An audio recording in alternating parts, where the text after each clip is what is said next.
নারকেল আনতে বলেছি, তোমার ডাবগুলো নয়।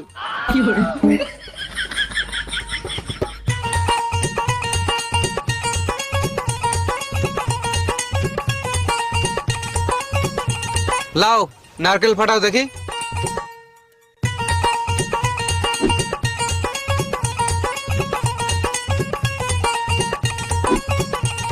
তোমার কি মনে হচ্ছে ও নারকেল ফাটাতে পারবে?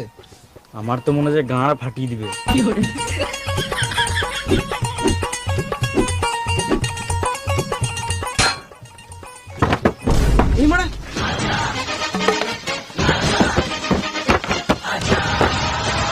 খেপাচুদা রেকর্ড করবে, নারকেল ফাটাতে গিয়ে নিজের মাথাটাই ফাটিয়ে দিয়েছে। অজ্ঞান হয়ে গেছে গাঁড় মারা। তুই অ্যাম্বুলেন্স